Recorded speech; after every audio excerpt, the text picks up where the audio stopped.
Hello everyone. For today's video tutorial, we are going to discuss about predicate logic. Now, as we all know, in computer science or in any areas of mathematics, we use variables or propositions here in this subject to represent problem statement. So basically, it's just like lazy solving or just making each solution easier to construct.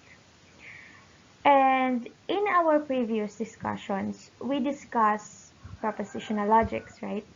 And accordingly, propositional logic cannot really adequately express the meaning of all statement, specifically its truth value.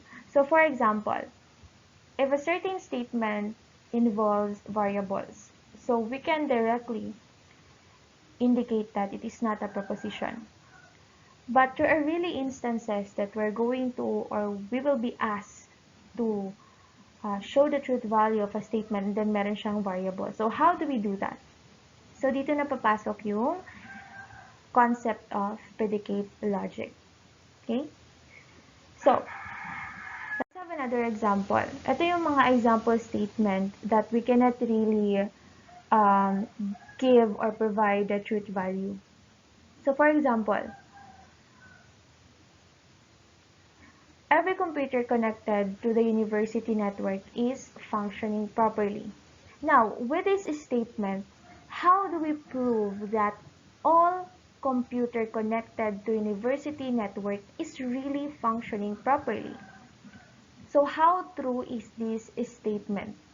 So how can we answer that, right? And then the second statement is computer 3 is functioning properly. So there there are no rules of propositional logic that actually allows us to conclude the truth value of these statements here. So in this section, we will introduce a more powerful type of logic, which is the predicate logic. So basically, here's what you will learn in this tutorial. You are going to understand how predicate logic, sorry, this should be logic,